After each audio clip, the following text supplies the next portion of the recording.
hello to everyone who's joining us. So we're just I'm watching people join.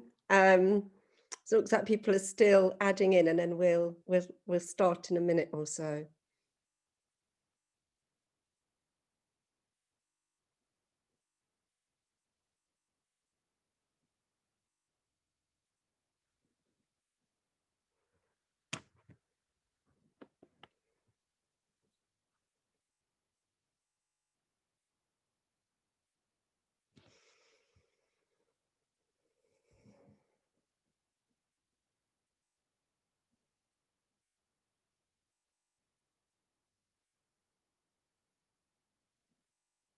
Okay, so I'm going to kick off.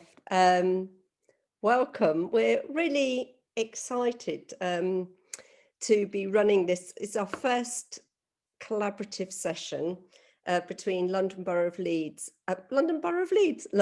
Camden and Leeds City Council. And we've called it New Conversations and New Connections. And we said in the invite that it's a bit odd to have us together, and I guess we wanted to just build on our conversations. We started talking about physical things like High Speed 2 and the British Library. We had a Leeds in London event, and we started talking quite early on about looking at alternative funding models for local authority. And the more we spoke, the more we realised that we have so much in common across the kind of local authority families, that it is just good to come together, and particularly good to avoid the kind of them and us, or the pitting local authorities against each other for finite resources, or all the other things that can so easily happen when we're working together, after a decade of funding cuts. And what we wanted to do in these conversations is kind of look at some of the really tough issues together, to say that we definitely don't have all the answers. We're really glad you're giving us your time, as well as the panelists. We've got some great speakers here today. We're going to try and involve you as much as we can, and there's a question and answer button at the bottom of your screen. If you don't get time to tell us, or if you want to reflect on what you hear today, you can either send us links or contact us afterwards, and we're committed to writing up these sessions and really using them as a way of challenging really the status quo, and looking at sustainable solutions to some of the issues we're discussing. And today we're going to talk about child hunger, and it seems very timely as we head into a hard winter. And so I'm going to pass over to Tom Riordan to chair, and I look forward to your contributions later in the session. Thanks, Jenny. We're really delighted to be part of this this initiative, and we hope that everybody on the line finds this interesting and engaging. We've got a fantastic panel who you're going to hear from, and I think, the issue that we're talking about, I don't think anyone can fail to have been moved by Marcus Rashford's initiative to make child hunger and food poverty a national cause after his own personal experience. And it's a, hugely inspiring initiative that I think has really brought to the fore an issue that many people on the panel and many of us have been incredibly worried about and concerned about, and it's almost become part of our lives now, that food banks and hunger of children going to school is part of a way of life, and that can't be right in a society, a 21st century society like ours in the country. So we're really intent on looking at today, what can we do what are we doing about this, and what more can we do about it? And it's great that we've got one of the leading, we believe the leading borough in London, but don't tell any of the other councils I said that, or I'll get absolutely pilloried. But we've done some really good work with Camden, and having Leeds and Camden working together, a great northern city and one of the great boroughs in London working together. So without further ado, I'm going to introduce the panel and let them say a little bit to start with about the issue, and then we're going to open up to some. I'm going to ask some more questions, and we're really keen to get your questions in through the Q&A feature, and we'll try and answer as many of them as possible. So we're going to start with Georgia Gould, Councillor Georgia Gould, who was elected Labour councillor in 2010 at the age of only 24, and became leader in 2017. She has always been very committed to tackling injustice and inequality of wealth, income and influence. And I saw this at first hand when I did the peer review of Camden. And Georgia recently has become the chair of London Councils and co-chairs the Skills Task Force there. She's even written a book. So it's great to introduce Georgia, so go ahead. Thanks, Tom. And as chair of London Councils, I have to say that all of the London boroughs are equally wonderful, but I'm very pleased to be representing them today, and even more pleased to be part of this conversation with Leeds. Leeds is a borough I admire so deeply. I've been to visit and seen the way that yours and Judith's kind of compassionate leadership has really transformed things, and your especially the work you've done on a borough to support children and changing the life chances of children, I think is a model for all of us. And it feels at a time when there's so many attempts to divide us, actually us coming together in different contexts to work together is really important, and to make sure that we kind of shine a light on poverty and injustice wherever we see it. And despite the fact that Camden is a wealthy borough in many ways, and if you come in to King's Cross, you see all these amazing buildings, and you can feel that there's huge amount of wealth there. Actually, just kind of sitting alongside it, some of the poorest communities in the UK, communities that are amazing and strong communities, but where there is huge systemic inequality and lack of access to wealth and opportunity, and that very much exists on the doorstep of wealth. And I'm really pleased that we're having this conversation about particularly childhood poverty today, and this is an issue that was massive for us before the pandemic. We were already seeing the growth in food banks, the huge poverty in our communities, and I met so many families who were in work but struggling to meet the basic cost of living, and 60% of households in London before the pandemic who were in poverty, also in working households, just showing how kind of widespread and extreme poverty is. And there was a UN report in 2017 that estimated that over 2 million adults in the UK were experiencing food poverty. So this was already happening, but the pandemic has exacerbated those issues. It's deepened that poverty. It's taken it to a whole different scale. There's more people coming into poverty. We saw a report earlier this week that showed 700,000 households had come into poverty as a result of the pandemic. We've seen the doubling of universal credit numbers in my borough, but I think most importantly, we're hearing from our families how tough it's got, that the need they were already facing has really deepened. So they're just being forced to make the most impossible decisions between feeding themselves and their children, getting a winter jacket, keeping the heating going. And this is an experience for far too many families and children in our country.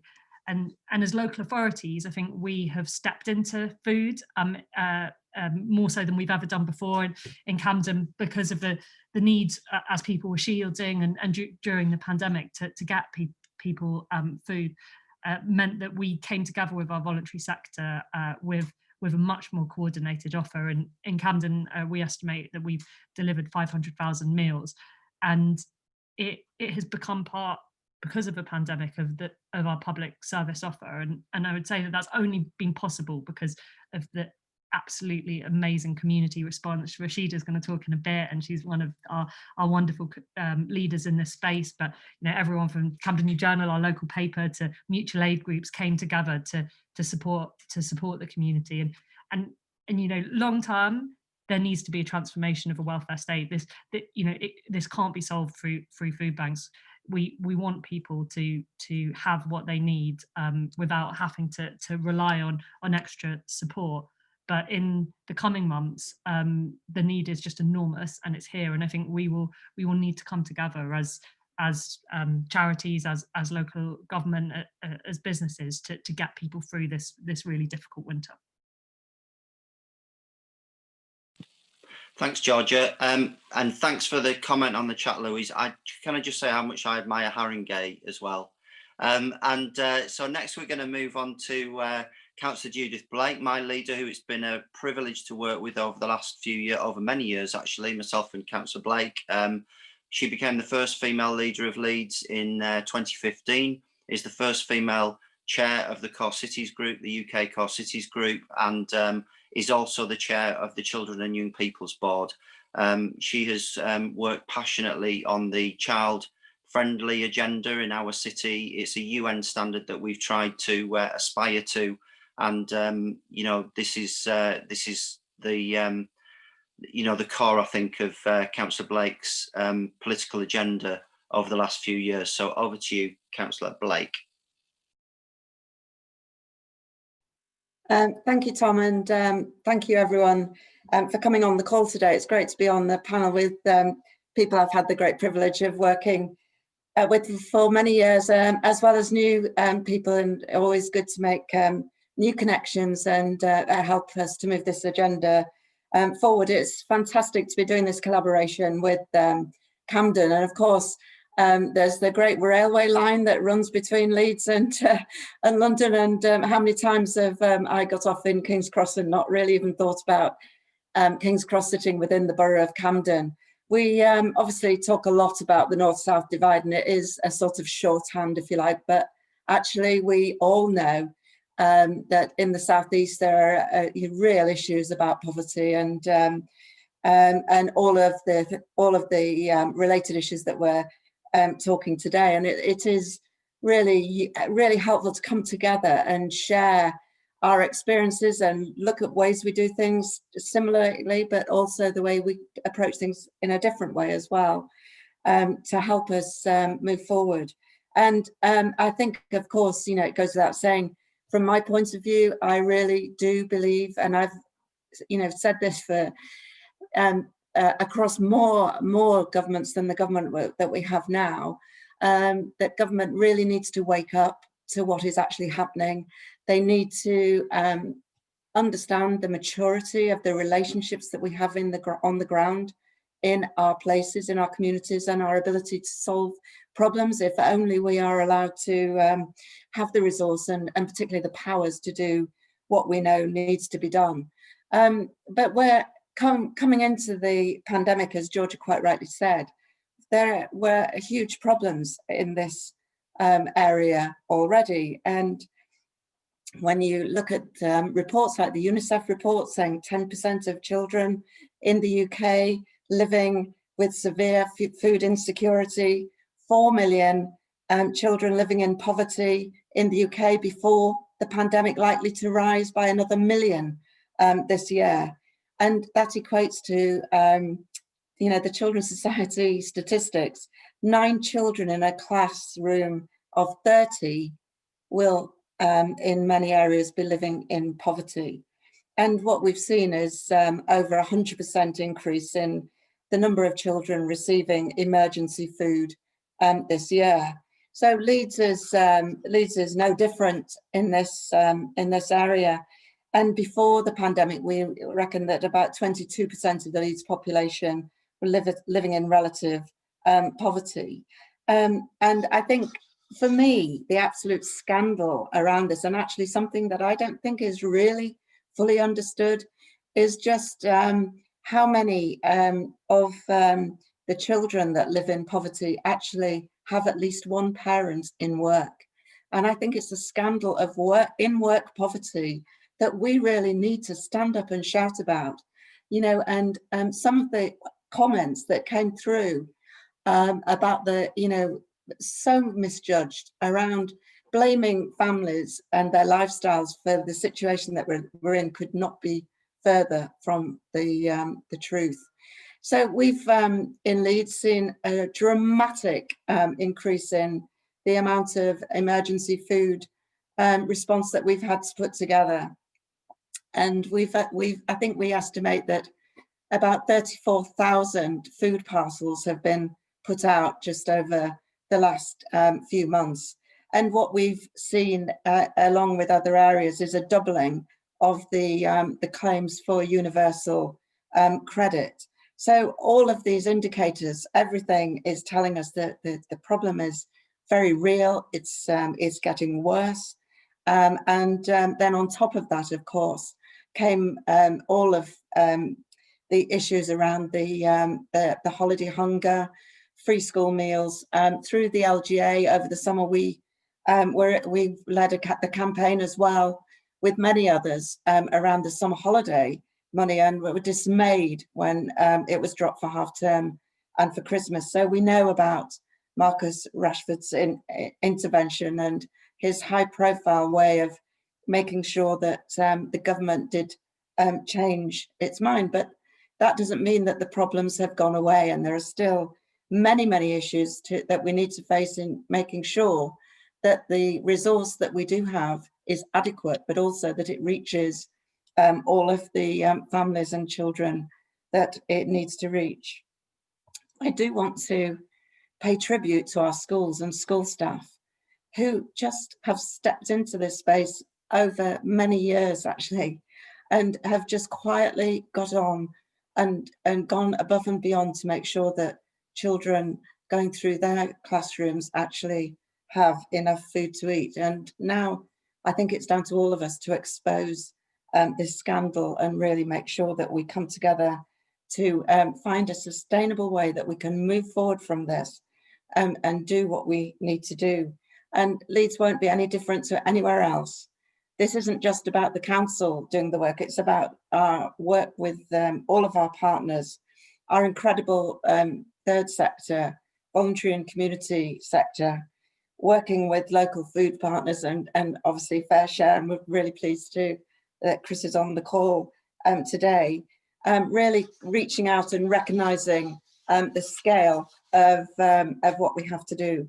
So I'll leave it there, Tom, but there's so much coming together, I think, on this call, and I hope this will really lead to a deep, long-lasting relationship to help us work together to end the scandal of food food scarcity and hunger for our most vulnerable children. Thank you. Great, thank you, and it's great to see so many participants on the call and from such a diverse range of backgrounds as well. So we'll move on. Rashida Graham is a highly respected leader of urban community projects, who is a charity that's been doing some fantastic work in Camden and London more generally. The prevention programme One Mic, One Life has been adopted by the Mayor as good practice in London, and Rashida's goal has always been to help build stronger, cohesive communities. So it's great to have you on the call today, Rashida. Over to you. Oh, thanks, Tom. What a lovely introduction. Hi, everybody. As Tom said, I'm the director of a small grassroots charity called Urban Community Projects. We work predominantly with people that live on housing estates. So the estates we work on are the lowest 4% in the whole of the country, not just in London, but in the country. Our actual food bank was set up by 49 young people. And it was a direct response to them saying to us they felt misunderstood by their local community. And it was about us trying to teach them about campaigning for change. We've been running Camden Mobile Food Bank. It's a mobile food bank simply because we respond to local need. We're able to set up anywhere and go. And as soon as our food donations come in, they go directly out again. I always start these talks off with saying last year, 482 people accessed our food bank. This year, we're nearly at 4,000. And that is a direct result of the pandemic. For us, it's not just about providing emergency food. it's a lot bigger than that for us. We really think about why people are coming to access our food banks. And there are a multitude of reasons why. But also, I think because we've been so busy handling the pandemic, I don't think we've taken a chance to kind of look at what the service we're providing to people is. For us, in reality, it looks like we pre-pack people's food, we make the decision for them, and then they come and pick it up. And that always sat really uncomfortably with me. I wouldn't want anybody doing my weekly shop. So why are we? I'm going to quickly say 2 things that we've done. 3 weeks ago, we opened the very first food hub or community hub. So we're trialing it with 60 families that we already supported at our local school. They get a 15-minute appointment, a slot. They shop for the products they need. And one thing we've really noticed, they don't take everything because they don't need everything. And it's a really big shift to seeing how they've been accessing a shop model as opposed to us making the decision for them and just handing them a load of food that they may not necessarily even know how to cook. Another thing is, again, everything we do is about how can we upskill our local community, in particular, young people. So at the moment, we've got 13 young people doing their level 2 in digital design. They've already started working with an app developer, and we are going to have the first food bank click and collect app. Again, it's all about control and dignity. We shouldn't be picking food for them. An app allows us to reach more people, but it also allows them to tell us what they want, what they need. And that's really, really, really, really important. I can't stress that enough. Dignity, but control. The shop that we've just opened has a really great wraparound service. So we've got a benefits advisor, we've got an employments advisor, we've got a legal corner, all the things that lead people to have to come to a food bank. So for us, yes, we're responding to the immediate need, but there's a bigger picture for us. The bigger picture is, how can we stop people from having to need to even access a food bank? 5-10 years from now, I don't even want to be talking about a food bank. And it's how do we do that in a really innovative and comprehensive way? And how do we work together to do that? There's so many great organisations in the community centre we work in. I'm going to shut up because I know I'm only supposed to have 2 minutes. Sorry, Tom. Not at all. We could listen to you all day, Rashida. That was fantastic. You paint such a brilliant picture of what's happening on the ground. And I think that, you know, the point about dignity and control and skills as well, I mean, that is just a fantastic point, you know, set of points to make. We've got a theme coming now because I'm doing a shout out to Harrow and what a great council they are. So I'm waiting for the messages to continue coming through. But next, many of us have heard of Fair Share and the work that they do. And Chris Gibbon-Walsh is the head of the network, and the charity has been working with over 10,000 charities and community groups and redistributing over 16,000 tonnes from the food industry. And one of the things I love about Fair Share, which I always used to frustrate me as I work more and more with the sector, was that sometimes you get competition in sectors as much in in charities and in councils and in as you do in businesses sometimes. And it's great the way that when you get that enabling work that gets charities working together and feeding off each other, it's fantastic. And I think that's what Fair Share has been doing. So Chris, it's great to have you on the panel. Great to be here, Tom. Thank you. Yeah, so I'm Chris. I'm UK Director for Network Community and Operations at Fair Share, and I'm here with 3 hats on really. One, which is working for Fair Share UK.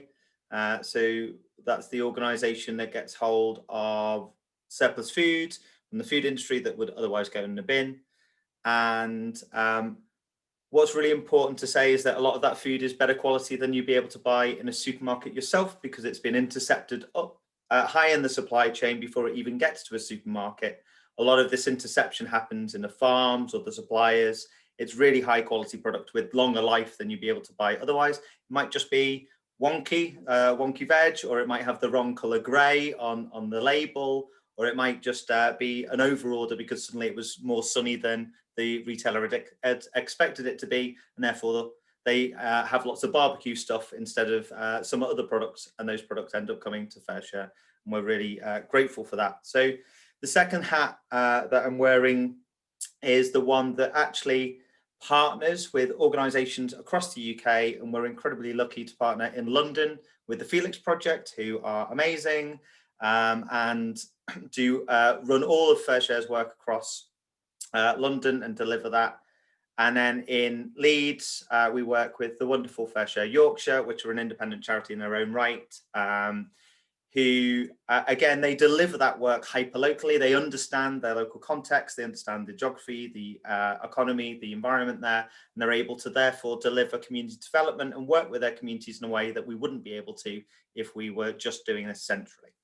And so that brings me to my kind of the second bit of that, which is that FareShare wouldn't exist and wouldn't want to exist without the wonderful, amazing, unbelievable work that people like Rashida do on the ground, making this work. FareShare isn't that organisation. We're a B2B organisation, but actually it's all the amazing organisations that work on the ground that are the heroes through all of this, and we're just moving food around. So, you know, we just do a job shuffling some food, we do our best, but that kind of, we're just a food access mechanism. Because that food comes from surplus, it's about 10 times cheaper than you'd be able to buy it through retail mechanisms. And we also have something called FareShare Go, which is where people can collect food quite short life from stores across the UK, which just is an extra added bonus to it's not a solution to poverty or anything like that. It's just kind of bits and bobs at the end of the day, which just saves that food from going to waste too. And then the third hat that I'm sitting on this call with is that I'm also the chair of the emergency partnerships. In the emergency partnerships, we're working cross government and with stakeholders from retailers to about 30 not-for-profit organisations, which are UK-wide organisations, Trust, IFAN, Joseph Rowntree Foundation, etc. And we're working on a roadmap to food security over the next few years that really does talk to everything that Judith and Georgia have talked about previously, that the solutions long-term do not lie in food banks. They lie in people being able to go and with dignity get the food that they want in the way that they want it. That's about salaries, it's about employment, it's about housing, it's about the welfare state doing its job, it's about all of these different things. However, to get there, we need to bridge, and it's baby steps. So we need to be able to make sure that we don't let people fall through the cracks now while we're waiting for this long-term utopia, that we have everything in place. And so we need a winter plan now, but also we need to bridge out of that so that we don't have a food banking legacy that we don't want long-term, to Rashida's points about dignity, to make sure that we don't solve the crisis in a way that leaves legacy that we don't want afterwards. We need to think to the future to solve the initial problems, and that's unbelievably important. And again, so I'm sitting with several hats on. What I can say is the experts, certainly in London, are on this call, and it wouldn't be me. So Rachel Ledwith, who works for the Felix Project, is very much FareShare and Felix's go-to person in London, is absolutely brilliant and has done a huge amount more for the people of London than I have over the last few months. And then Gareth Batty, who's the CEO of FareShare Yorkshire, who's absolutely brilliant, has done exactly the same across Yorkshire. And so I'm absolutely not stealing anyone's credit or thunder. They are all the heroes. And actually, it's really, really important to say that the charities are what makes this tick. And we can never underestimate the importance of community infrastructure and its ability to deliver community development and community resilience. The people are there, the skills are there. It's about giving them the assets that they need to do their jobs and not ignoring them. Thank you, Chris. Absolutely, and great, fantastic work going on across the country. Our final panelist is someone who I always love hearing from, Dame Louise Casey. Louise has done so much and is involved in so much, but basically is a core work has been around social welfare, where she's worked over 20 years for 5 prime ministers and worked at all the different levels of national, regional and local to get things to happen and to improve things. She's a visiting professor at King's College London, chair of the Institute for Global Homelessness, and has been involved in COVID task forces on rough sleeping and the COVID community campaign chair. And we're really, really delighted to have you here. Louise, over to you. Thanks very much, Tom, and real privilege to be on this call this afternoon with Rashida, Chris, Georgia and Judith, all fine leaders. And Chris, it's not a utopia. We're going to make it happen.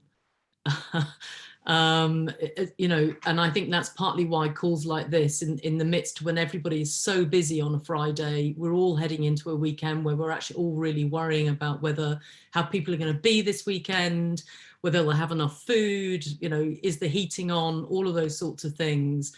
That I think the strength will be as we move into 2021 about the number of different sorts of people, organisations and causes that I think we can collaborate and come together to ask for some really simple, basic things of any government, but particularly of the government that's currently in power. And I don't think that is impossible. And that's why I don't think that we should give up on the longer term battles that are going to be needed, both behind closed doors and in front of closed doors. And the other thing, just because I'm on you at the moment, Chris, is the idea that Fair Share just shunts a bit of food around the place is crazy. As far as I can see, you and Marcus Rashford have, you know, delivered endless gold bloody cups or whatever it is in football world. You know, you're doing an absolutely tremendous job, as is the Felix in London. So none of you from the voluntary sector should ever undersell yourselves. Chris is 100% right. I find it really interesting, right? And I won't talk for very long because everybody else has taken all my time up. That basically, come on, it's Friday. We've got to have a wee laugh, just a little bit in the midst of this pandemic that, you know, God, Georgia and Judith, politicians, took my time up. I'm the bloody dame on this call.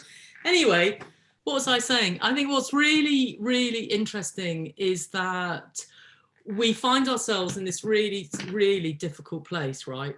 Where basically we've had a decade of cuts to local government. And one of the most devastating aspects of that, if you take away things that I would worry about, like looking after children and looking after old people, which there is not enough money for, one of the things that local authorities had to do is they had to essentially go back to core services, basically making sure kids weren't abused and doing the best they could to make sure old people were okay. And loads of local authorities throughout the country, with this 16 billion cut since 2010, had to essentially take out an awful lot of the community, voluntary, youth sector. Things like children's centres feel like a thing of the past. Sure Start is something people write up in their PhDs about what happened during New Labour.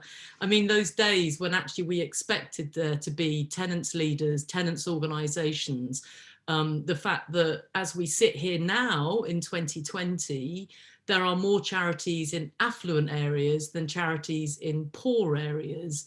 And this is all a product of essentially a decade of what people call austerity, as opposed to a brutal set of cuts made deliberately in order to so-called balance the books, as opposed to pushing people further and further into poverty. If you layer on top of the public kind of side of this, the public services side, the fact that in individual subsidy to individuals, so the welfare state as we would call it, but all of the things from like child tax credits through to people on full benefit, that has been cut brutally at the same time, taking us back to some benefit levels being the same as they were in 1990 or 1991. This is all before the pandemic. And then you layer on top of that the fact that we all know during that decade that the cost of living went up. And where Councillor Blake is 100% right, where she always is that one of the biggest things that, as somebody that's worked in public services, both for charities and for Whitehall for 30 plus years, is there was a time you could work your way out of poverty. And I remember that throughout my entire life. I know that from my parents. I know that from my own life, that actually you can work your way out of poverty. Families were able to take a second job on and move their way out of poverty. What we've got now, because of this perfect storm, pre-COVID, is one of the worst things, I think, which is the working poor. And the working poor, the other aspect of that, as Councillor Blake outlined, but I just want to reiterate it, is that families on low incomes stay on low incomes. So they've been on those low incomes for 5 or 6 years. Flash to last Friday or the Friday before, they all merge into one at the moment because of Georgia Gould, who's making me work too hard, Tom. I don't know why I'm working for them. I should be working for you. And nobody, you know, I'm doing it as a bloody volunteer, Tom, on top of that.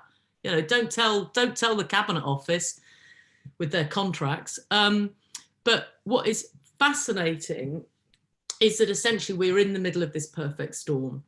And in the middle of this perfect storm comes along the pandemic. And the pandemic has ripped this asunder. There isn't glue in our communities. Local authorities aren't able to cope with the extraordinary waves of people that are in need. Brent, fantastic borough. They're all fantastic boroughs, Tom. You're absolutely right. They're all bloody marvellous. Brent, run by Carolyn Downs, they put a £2 million hardship fund down right at the beginning of the pandemic. Within 2 weeks, they had 18 million pounds worth of requests from a very low-key fund. And as Rashida said, all of those people needed it. These people aren't, you know, elbowing less well-off people out the way. And then you look at all of this, you know that Barking and Dagenham, let's just stick for London at the minute because George has got me on it all the time. Barking and Dagenham, 13,000 people on universal credit in March, 34,000 people on universal credit in October. Layer on top of that, Darren Leader is saying, and he's 100% right, 40% of the rest of his working population were on furlough. Anyone on this call that is happening in every single local authority in this country. So, Tom, the bottom line is this. We're launching a campaign on Tuesday, right? Starting in London and wanting to go very quickly to have a launch on your manor up in the north, basically within a week. And we get, if we can, all the core cities on board. Kirsten from Bradford's already texted me, and what we will do is we will do our best to raise money locally and nationally to try and get us through this bloody awful winter, right? Everybody's worried about Christmas. I am really worried about January, February and March. I mean, you know, Rashida will know this, Chris will know this, people from charities on the call will know this, your housing officers, you know, your even the refuse collectors will be able to tell you this, that January and February are really, really tough months. When I worked at shelter, we used to call them the suicide month because we all know that suicides spike in those winter months. Imagine what the country's going to feel like come January and February in the middle of COVID. So we've got to stick together here until the clocks change. And then the second thing we've got to circle back to is actually bringing together a very broad coalition that isn't anti-government, isn't anti-anything, that is pro-ending hunger. That's the way of looking at this, right? We live in a country where we do not and should not have food aid. I can cope with it during a pandemic. I can cope with all of those things during a pandemic, but I cannot cope with the idea that, as Rashida has said, we're not giving people the dignity of work, of employment, of training and of education. So they don't need any virtual shop or any virtual food bank. They've got their own dignity and their own place in society. And so when we come out of this, I think we've got to be cleverer because this problem has been with us now for a decade. The pandemic shone a light on things that is pretty scary and we can all do something about it. And I remain so proud, not only of local charities, but of local authorities. Sorry, this is the Nokia, everyone. It goes all the bloody time. I'm really proud of the charities. but actually I'm also really proud of local authorities. They are often the unsung heroes in public services. We all clap the NHS every Thursday night. Well, I'm very happy to clap the people that take my bins away. I'm very happy to clap the people that basically run the housing office, the people that actually make homelessness decisions every day, the people that work in care homes, the people that are our housing officers. They're also unsung heroes, as well as the charity workers. So Tom, I guess the thing here is this, right? We've got to get through this winter. But we can't circle back to another winter where people are queuing for food. That is not a country that we want to live in. And I don't think Tories want to live in that country either. I think this isn't just about the government, it's about all of us. And so what we're doing this afternoon, and what I hope we can do over the winter, will unite us to say, let's end hunger forever. Fantastic. Thank you. Thank you so much, Louise. Right, we're going to move to the sort of question part of the session now, and I'm just going to start with Councillor Blake to just come back on the great initiative that you've just announced, Louise, and see if we can get behind that in Leeds, and maybe also talk about the thing that's really interesting. I think is when you look at this from a sort of Whitehall policy lens, traditionally they would say, well, who's responsible for this? Who should we give this responsibility to? But actually, what we know is all of us have that responsibility. And the only way that you're going to get this to work is if you've got an alignment of both that social capital that you can get from the charity, voluntary community sector, the role that the local authority plays, which Louise just articulated so well, and it's great to hear somebody outside the sector saying those things. It really is, and thank you so much for that. And also, we've had a question from Andy on Andy Clark on the chat about what's the role of business. So, Councillor Blake, do you want to start first on this? What's the core role of local government in this, and maybe talk a bit about the initiative that Louise announced. Thank you, Tom, and thank you, everyone. Great contribution. So I hope you'll be virtually beating your way to the Leeds door, Louise, with the campaign. You're always welcome in Leeds, you know that. So we'll be absolutely ready to work with you, and we work very closely right across West Yorkshire. We've got great networks, and I think this is really the challenge that we have. How do we activate all of the strengths that we have? And actually, so many people over the last few weeks have just stepped up to the plate in a way that we know everyone is exhausted and has been working absolutely full on, but somehow they found more gas in the tank to come out for this. And it is so powerful to see that the levels of collaboration.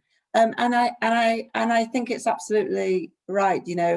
Rashida, you are so your comments were so strong and resonated so forcibly with the work we've been trying to do in Leeds in terms of empowerment. And that's what it's about, isn't it? This isn't about handouts, about charity. It's about working with people, really understanding what is happening in their lives and how we can come together to make sure that all of those issues around dignity and control are real and achievable. I think there's so much more we can be doing with young people themselves as well. So let's take those conversations forward, but also very conscious in my role as the chair of Core Cities that I think there are just networks ready to be activated right across the country. And we've obviously got Marcus as a role model, and maybe we do need to find other role models. Perhaps it shouldn't be necessary, but maybe it is something that we just need to focus on how we can really spark everyone's imagination and really pull everything together in that way. But really pleased that the campaign is getting off to such a strong start, and it is that, as we've all said, that real approach in terms of sustainability and making sure that it endures and lasts. And you know, that some of the people on this call, their current role won't be needed anymore. We know that there'll always be other roles to fulfill, but that's got to be part of what we're trying to do to make, you know, to eradicate this horrendous situation that this country is in now. And I even with all of the publicity that has gone around some of this campaigning, I'm afraid I think there are still many people out there who don't fully understand the extent of of the challenge and what we're talking about. So let's use all of our resources. And we've, you know, Tom and I have said, you know, over the last years when our budgets have been cut, and obviously we're in the process of having to take well over £100 million out of our budget next year. That is the extent of the challenge that we're facing. But even though our ability to directly deliver isn't what it used to be, I think local authorities have a phenomenal role in terms of influence, in terms of the glue that can bring everyone together and really hold the ring and make sure that it's not just about talking about the problems, but it actually leads to action on the ground. So firmly believe that local government should be at the heart of this. And, you know, I know from colleagues right around the country that everyone is ready to step up to the plate, and let's get out there and do it. Absolutely. Chris, what about, do you want to talk a bit about the work that you wanted to come in there on the presumably on the work with Marcus and more generally with businesses? Yeah, I think there's a couple of things. Well, firstly, Marcus is his own absolutely unbelievably incredible man. You know, he listens and he understands and he makes his own decisions. So he's not one for swaying, is Marcus. He'll do what he thinks is right. And I think that's what's so great about him. So if he thinks something makes sense to him and to his experience and to what he perceives as other people's experience, that's what he'll go and kind of campaign against. And actually, that's what I think has made him so authentic. What's made this brilliant is his authenticity, rather than the fact that he's jumped on any bandwagons. He hasn't. He's done what he thought is right here. In terms of business, I think there's a whole bunch of stuff. Long term, I think what's going to come out of this is that wages, infrastructure, etc., community relationships are what are going to really drive some of this forward. And so paying living wage as an employer is going to become more and more important. It already is, but it's going to become more and more important. Having diversity programs as you in your recruitment and the way that you think is going to be more and more important, and rightly so. Having employability programs that help people who might be struggling to kind of figure out how to get closer to the workplace and to kind of get wages that work for them in their locality is going to become more and more important. And businesses are a better place to do that than anybody else. And then for the bigger businesses, you know, paying taxes appropriately, making sure that they have community programs, the CSR programs that aren't just greenwashing or charity washing, but genuine, real, impact driven, where they're listening to the communities. You know, the businesses are in every community. They make a massive positive difference to their communities. And I think thinking therefore about what you can do more of, but I think it's the basics. It's the making sure we're paying the right wages, making sure we're supporting people into employment and we're helping people when they're in employment are the things that businesses can really do to drive a difference. Yeah. Rashida, you mentioned that there were some services that you built into your, you know, your sort of local offer. Is that come through businesses, or is that? No, it's literally down to the great organizations and partnerships that you know, we're so lucky. We work in two community centers, Somers Town Community Association and the Living Centre, and we have been embraced by every local organization that utilizes that space. And that's the great thing about us and them, is that it isn't us and them, it's just us. We work together. You know, we've got Little Village, which is a baby bank. We've got the Story Garden that we're growing fresh herbs and fruit and vegetables, and it comes straight into our food bank. You know, we're looking at having a growing scheme upstairs, you know, on a balcony, that's going to come right back into the new community hub. So for us, it's about working collectively together. We wouldn't ever be able to do it on our own. We're too small. So for us, we really benefit from the skills, the expertise, but also the resources that we can all utilize and share together. It wouldn't be successful without us working in partnership. And I think that's got to be one of the big messages about tackling, you know, food poverty, child hunger. It's that it can't be solved by one person alone, not Marcus, not one local authority. It has to be a collective effort. And when I say a collective effort, it means involving the local community, making them accountable for the services that we are delivering to them. Without them, there's no point. And by including them, we can do so much more. We can upskill them, we can train, we can help them with employability, we can help them with benefits, you know, but we have to be able to do that together. And like I said, we're really lucky, and I'm so grateful. I know Sarah Ellie is on this call. And if it wasn't for her sister Jodie, and like I said, the local organisations that we work with, we wouldn't be able to have such a great impact. So my message would be local organisations have to work together, but the ultimate goal is getting local people to deliver services for themselves. And that's really, really important. And it's a really empowering thing. Yeah, it's often that those individuals as well, isn't it, Georgia, that you can find, you know, who can be that, who just are the force of nature that get things to happen and get people working together on the ground. And I mean, in London more generally, there's some great comments on the chat from colleagues in London, from different councils. It is, you know, one of the richest cities in the world, but actually it's got some of the most severe poverty in the country as well. And yeah, I'm just interested in the London, you know, the London perspective on this in your role, if you've got one on that. Yeah, I think definitely about around forces of nature, and we've got a few of them on this call. So what businesses can do, they'll probably have Dame Louise knocking on their door quite quickly to ask for money. So I would get out their checkbook before she comes knocking.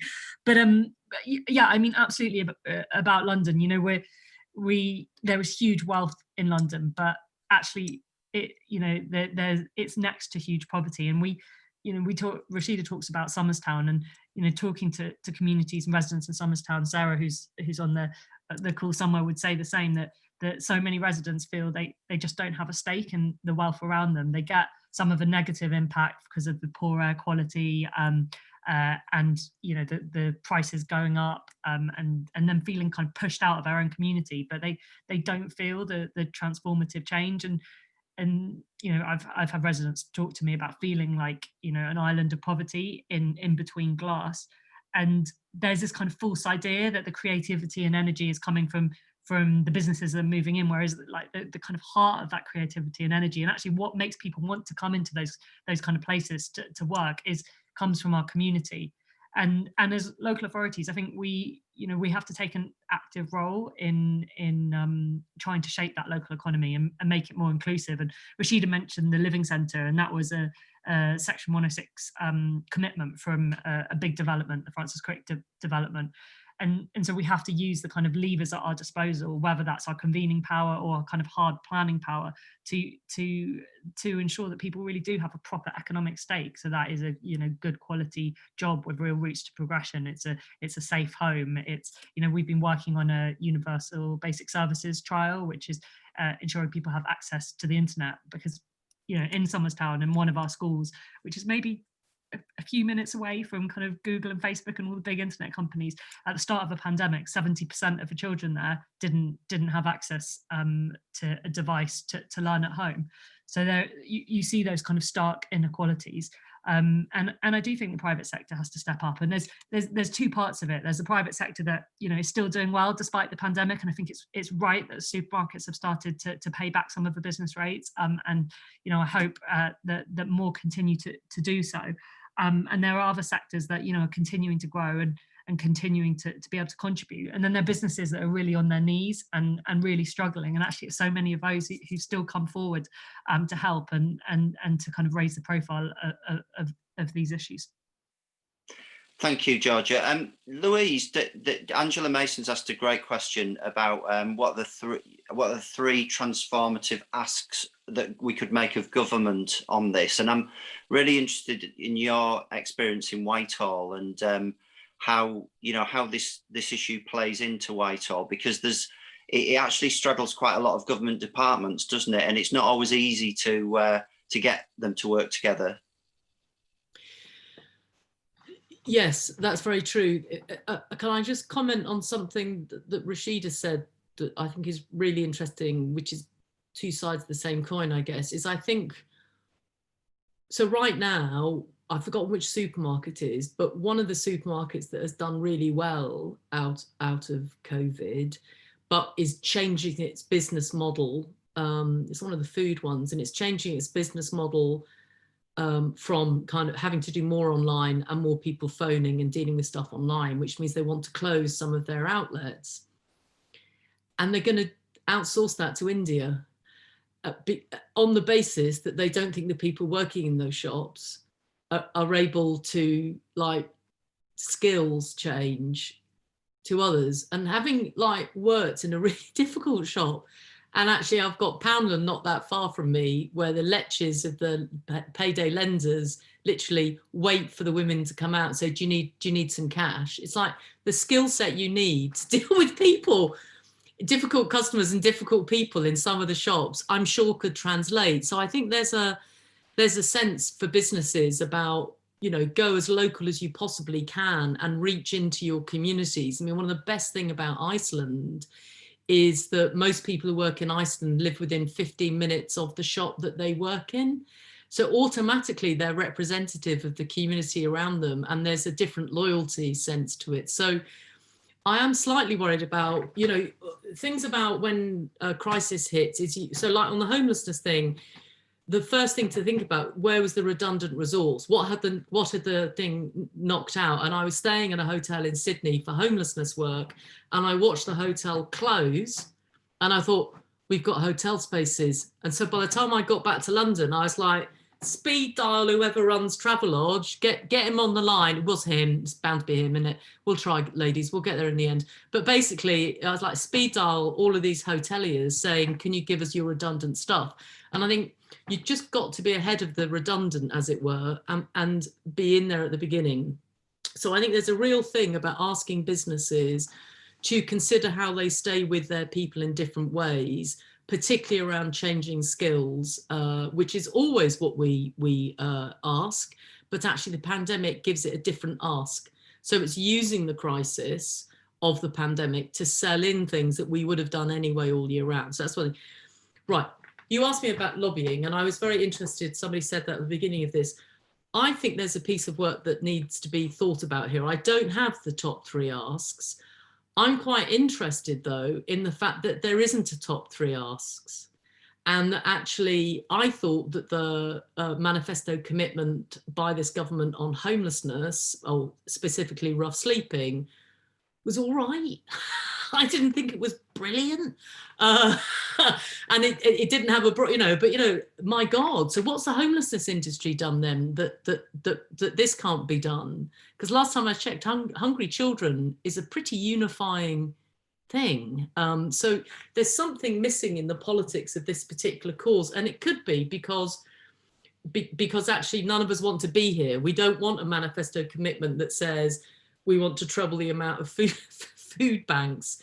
That would be a disaster. What we want is a manifesto commitment to eradicate the need for food banks in the best possible way. So I think some work needs to be done. And I know, Chris, you're chairing some of that work across the charity sector at the moment. The second thing I would say is that in my experience, not bashing, but finding solutions is absolutely the best way forward. So I think, for example, at the moment, we know that 60% of the people on universal credit are in debt. We know that that debt is to universal credit. It's not to some nasty people outside, it's to us, the taxpayer. The argument to ask people to give them a holiday for that, that debt is much easier to pull off than to say, we think you've got universal credit 100% wrong, we absolutely hate it, and we want to go back to what's there before. So I think for me, lobbying is always about listening to what's on the ground out there for the people in power, working out how you get a collaboration, and then working out, rather than just bashing people, but where would the benefit be? And it goes, I mean, Judith will back me up on this, it goes across the political divide. That, I mean, look, we've got all of London boroughs, Conservative, Labour, Lib Dem and Independent, all signed up to this campaign. I think this is something which would be something that you could persuade any government to get involved in, really. It's just not bashing them too much and finding the solutions, and also finding why it's important across each department. Because the problem is that food might be DEFRA, you know, welfare benefits is DWP, local government is generic, you know, you've got this mixed pot, and what you've got to do is find the translation that cuts through all of that and makes Downing Street think we want this, or makes the Treasury think we want it. Great, thank you. There's some great questions coming through on the chat. We can't do that. We're not going to do them, be able to do them all, but we are going to feed back afterwards and answer them afterwards in some detail. But one of the themes that's coming out is quite just linked to what you were just saying, Louise, is around Greta's mentioned on the chat about rights. You know, should this not be a right for us as a country, that people, you know, have access to the right amount of food for their children? And I think there's a very interesting question that develops that some others have developed on the chat about, you know, the whole idea of universal basic income. You know, is the system so wrong now that we've got our incentives in the economy in the wrong place? Because actually, we need businesses not only to be part of this, but we need businesses to be successful as well. We need a successful economy to make sure that we've got the jobs that we need for people not to be in this situation in the first place. So there's a really interesting longer term set of questions, I think, for us about what we need to do to the system, and what, you know, we did a piece of work in Leeds. I'll maybe bring Councillor Blake in on this, but we've had a white paper recently on universal basic income, but we've also done work in the past about what, you know, isn't this a utility as well? Isn't it a utility, that a basic utility, that you should have access to the right to affordable food in a country? And our definition of utilities, I think, is quite old fashioned, and maybe we need to update that a bit about what's the social infrastructure that you need to tackle some of these issues now. In the way that we've just been talking about. But Councillor Blake, do you want to come in on maybe that question about rights and, you know, universal basic income?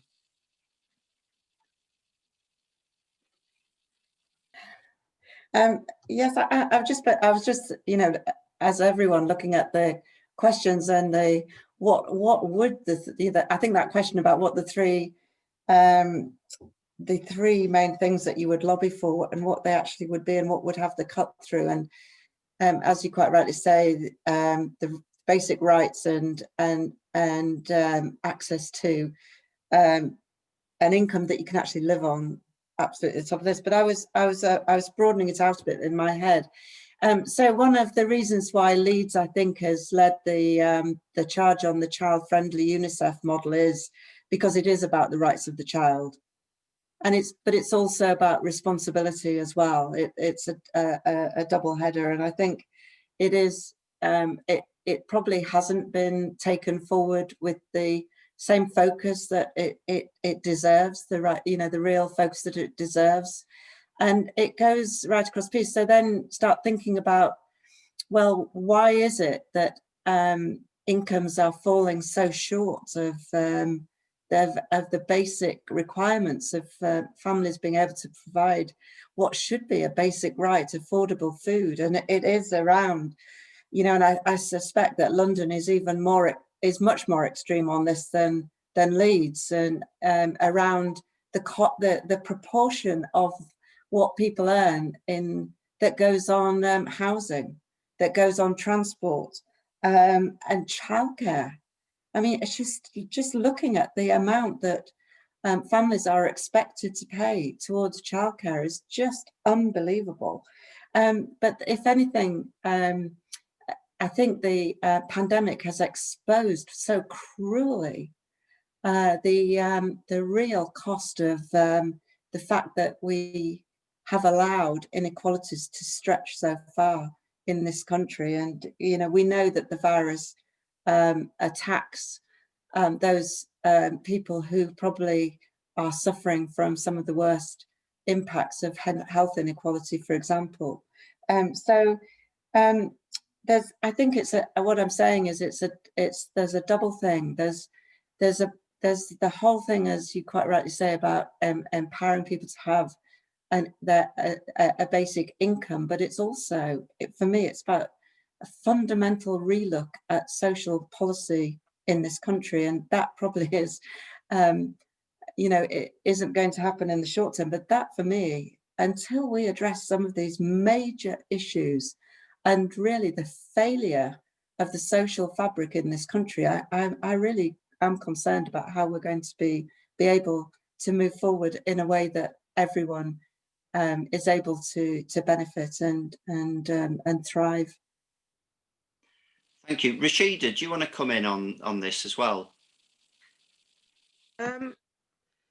Yeah, it's such a difficult one. I was speaking to Sabine this afternoon from IFAN, who are absolutely fantastic, by the way. They support independent food banks, and I think they need a massive shout out because, you know, Fair Share, I know you're here, Chris, so you get all the publicity. There are other organisations supporting us as well. Yeah, everything that Judith said, really, Tom. Everything that Judith said, in a sense that I'm really interested in the conversation about, if homelessness is recognised, how do we get food hunger or food poverty to be recognised in exactly the same way? And I think it was Pat that said in the question and answer, is it because homelessness we can see and hunger and food poverty we can't? And maybe there needs to be a wider conversation about that. How do we make something invisible be visible? So that's really where I'm thinking about it, Tom. Yeah, absolutely. You know what, you lot on the call are more on the panel are much more highbrow than me, but I watch I'm a Celebrity, and it's interesting that probably the one bit of hunger that people have watched most over the last month or so has been these celebrities on telly being hungry and quite, you know, crotchety. And it just struck me that they should use that a bit more to get across to people what it's like to feel hungry when you've got to do things and you've got to get on with it and stuff like that. But sorry, I'm dragging us down to the low culture that I experienced. So Georgia, get us back up to I know, because I can't watch that I'm a Celebrity, because when they eat all the goat's balls and stuff, and I can't be dealing with that. I'm really upset by it. Not because it's lowbrow. It's just, you know, I'm very squeamish. But I think part of it is because food poverty is like one of the kind of worst manifestations of poverty. And, you know, fundamentally, to solve food poverty, you have to kind of solve poverty. And you know, people can't afford food because they're paying so much for rent, and they don't have enough money at the end of the day because of all the different costs that they have. So, you know, it's going to take a lot of investment, and that's the reality. And I think there are some quick things. I think Louise is right. You know, extend the £20 universal credit. You know, that is something that we could do quickly. Get people the money up front rather than having to wait for it. That would make a massive difference. Kind of start to give people access to credit in a way that doesn't leave them in debt. So there are those things. But, you know, one of the worst things, the worst impacts on us in London is the benefits cap, which has just made housing unaffordable in much of my borough. So it means, somebody said in the chat, you know, this is about insecurity, and the families that come and see me are, you know, they're trying so hard, but they're just desperately trying to hold things together.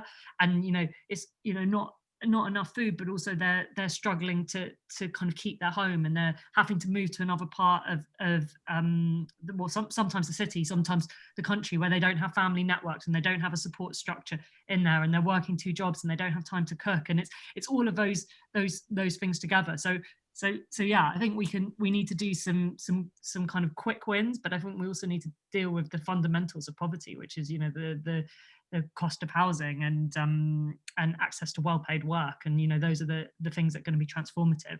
And I just wanted to make one other point. You talked about it being a right, and I think the other thing we've seen as a result of the health pandemic is the way that the disease has a disproportionate impact on different communities and on people in poverty, and some of that is underlying health conditions, and some of that is because people don't have access to good quality and healthy food, and that is less affordable and it's harder for people to access. So there's a massive health case for us to do work on this as well as a poverty case, and you know, it that costs money for the state long term, like failing to take action on these kind of challenges.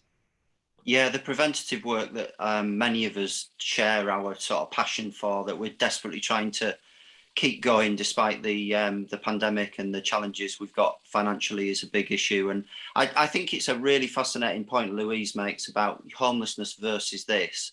And it reminds me of the mental health versus physical health issue, where, as has been said, I think on the chat as well, you know, you can see physical health, people understand it more. There's a bit of a fear factor around mental health, and, you know, because you can't see this, it is a difficult one. Louise, you wanted to come back in? Yeah, just really quickly, that I think a lot of the language is just unclear. So even the expression food poverty, like, what does that really mean? And it's Rashida's point. I mean, you know, rough sleeping is a subset of homelessness. It dominates what all politicians at the moment think about, all government politicians at the moment think about when it comes to homelessness. And I'm not taking anything away from that. I'm very happy to help people who sleep on the streets. But the fact we have 130,000 children growing up in temporary accommodation right now, and when you use the expression temporary accommodation, people think that's like the B&B they stay in on their holiday.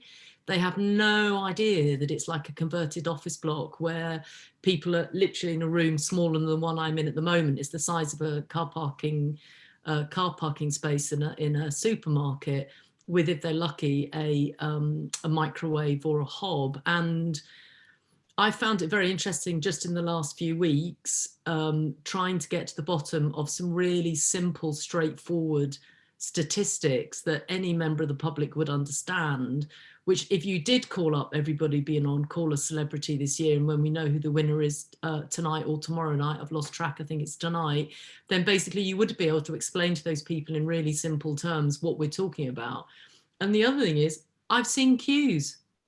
I mean, literally, I have now seen queues of people queuing to get hot food, and their mothers queuing to get hot food, to then take that hot food back to their families. So I do think we could be so much better at articulating what the key stats are and why, what the expressions are, what hunger is, you know, all of that type of stuff. If anybody wants to make this a manifesto commitment, then it has to be just much more practical. And the last thing is, I just support what Councillor Blake has said, which is, you know, the state of the nation right now needs a beverage response. Like, if we were really serious about coming out of this pandemic, we'd be thinking about it in the same way that we created the welfare state, we created the NHS. You know, in 1997, New Deal was about employment for all 18 to 25-year-olds.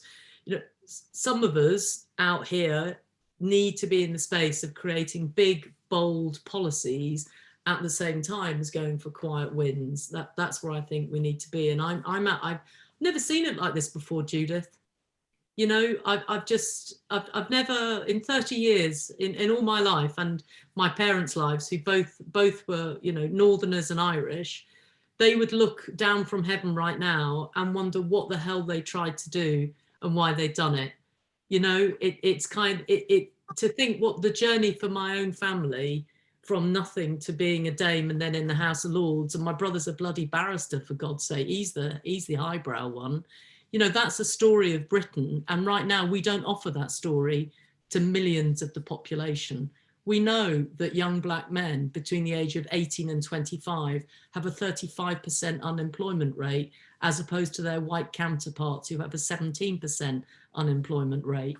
You know, these are statistics that you can choose to do something about, particularly if you're government.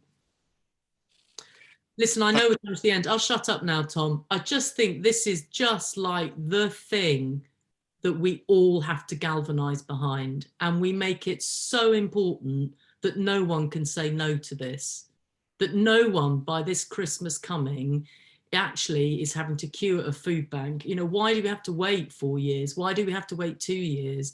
You know, there must be a better way that we can do all of this and not leave it to people who are charitable fundraising all the time just to keep the show on the road. I'm sure Rashida worries every single day about whether her voluntary organisation will keep going. Well, you know, we can do better than this, and the government can do better than this. I love this bloody country. I want it to be better than it is. Right, that's me done, everyone. So that's a great morph into just the final bit of the session. So I'm going to let each of the panelists just make a last comment as well. Rashida, do you want to go first? Do you know what, Dame Louise, you actually made me think about my experience and who I am and the background I came from, the first person out of anyone in my family to go to university. And I now look at my little brother and all my cousins, and they all go to university now.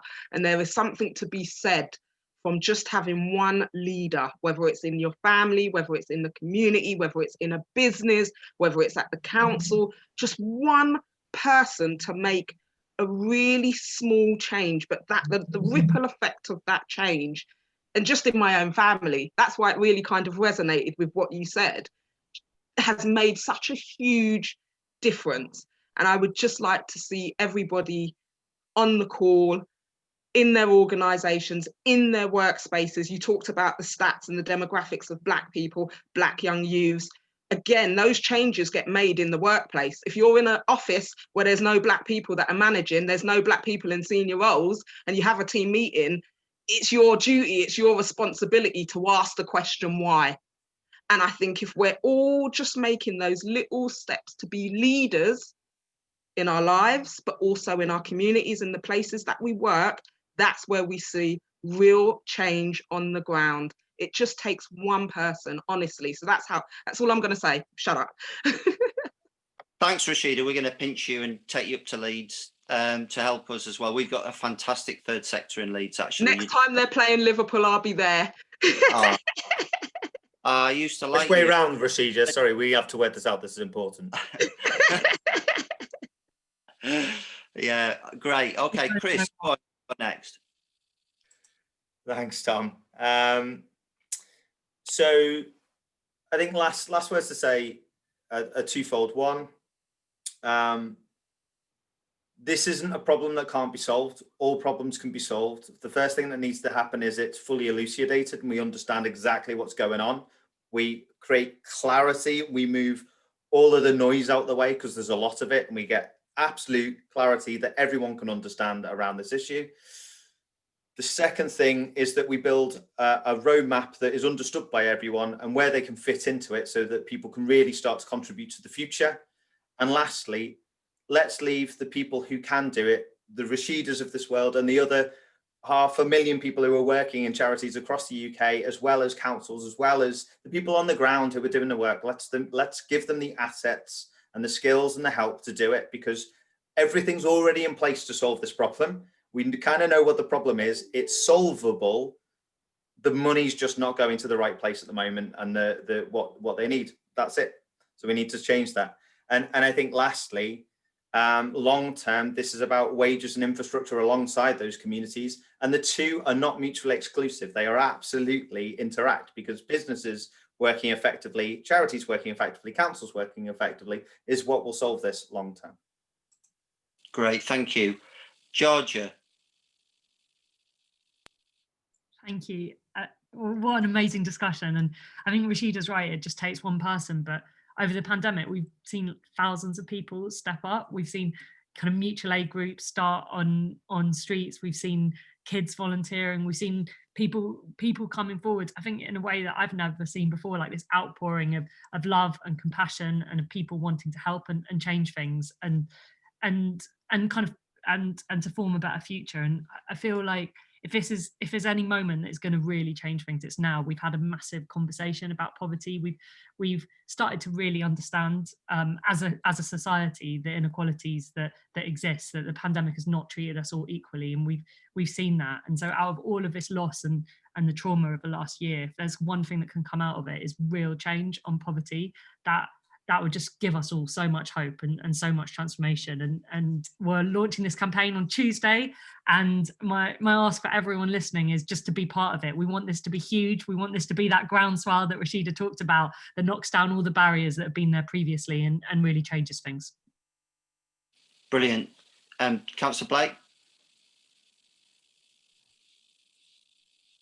Yes, all of the above. I think that, Rashida raised such an interesting point about leadership, and it is, as everyone has said, often unlikely suspects that come forward and step up who never, and when, when you go out and have conversations, it's something that just clicks, and suddenly they gain their confidence to do, and that to understand that they have an enormous contribution to make. And there is this massive loss of self-belief, I think, that's happened, that people have got. This is grossly generalizing, but and you see this as well in young people too often. People being ground down, and just that sense of hopelessness, and that's what we've got to challenge and really break through. And it's about raising aspiration and just really celebrating those role models that have cut through and made the difference. But on a bigger sort of scale, I just think it's extraordinary that just so many parts around the country are experiencing exactly the same thing. So what is going on that is attributing that? And what I would come back to again is that England is the most centralized country in Europe. Trying to run some of this from Whitehall, it's just been proven again and again and again that it doesn't work. So again, it's let's really focus on getting resource out of Whitehall, powers out of Whitehall, down to a local level, then so that at a local level it can be delegated right down into our communities and empower those people on the front line who can really make the difference that we have to make. Thank you. And I know you said you'd finish, Louise, but any last comment you want to make? I should have done what Georgia did, which is we would love to have everybody listed on Tuesday that supports ending hunger this winter, ending hunger forever. And if you feel your organisation can sign up to that slogan and that pledge, we'd love to have you name checked at some point in the midst of Tuesday. And actually, Tom, the other thing is, I think we should do a launch in the north of, if you could coordinate a big collaboration in the north, and we could probably get somebody like Morrison's or something like that to help out with that. So we put the stake down to be clear, this is national, and respecting fully what Councillor Blake has said, always has the right perspective on this, which is the government needs to start to learn it can't do all of this from Whitehall. When the Secretary of State for Housing, Communities and Local Government is choosing the biscuits to put in the shielding food parcels, we're somewhere wrong. I mean, it's just sort of so symptomatic of something, and it's well-meaning, some of that is well-meaning, but it's not going to work. And the pandemic has shown the case for strong, effective local government more than anything I've probably seen in my career. And I think that local government, dare I say it, Georgia, Judith, you've got to mine the detail of that and how, and get colleagues like the LGA and London councils to be able to articulate why. I mean, in the way that you just did. I still feel they're the unsung heroes, and I still feel that without them, the linchpin in communities just falls apart. So there we are. Anyway, join the campaign, everyone. Join the campaign. Let's make Britain better. There you go. That's what I've got to say. You can tell I'm in Friday mode. Poor old Judith had to try and control and restrain me at one point, didn't you? That was one of the roles you had.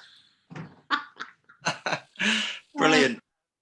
So the great thing about this as well is that we've had some brilliant comments from everybody right across the country as well. You know, this is not just a London or a Leeds challenge, as has been said. You know, it is smaller towns, it's rural counties, it's right across the board. And so we'd be, I'm sure, proud and pleased to help with the northern element of this. And we're always collaborative. We'll bring in partners from across the board.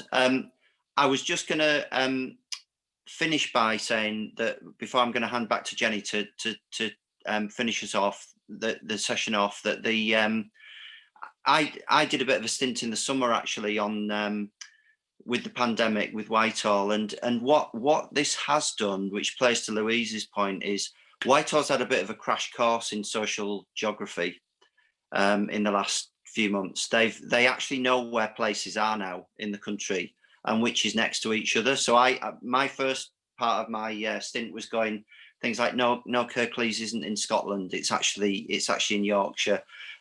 So we need to capitalise on that as well and take advantage of that. Great. Thank you so much to all the panelists. You've been absolutely brilliant. And I'm going to hand back to Jenny. Thanks, Tom. So I was only going to say a couple of things, especially for people who joined a bit later. So we are committed to writing up everyone's contributions, and we feel it's very powerful to hear the expertise in the questions and answers section. So we really would like you also to share any projects you're working on or links with us, and we'll try and share those widely. I think it's also really humbling to hear about everyone's commitment to deal with the immediate issue. But what we think, one of the big themes for us is, building a sustainable food offer. And I think the thing that we heard really, really loudly that we need to think a lot more about is this point about visibility, stigma, shame, and independence, and that's the thing that I think we're taking very powerfully away from here, as well as leadership. So thank you to everyone. It's first of our discussions, and we hope to have more, and we hope to see you again. Thank you.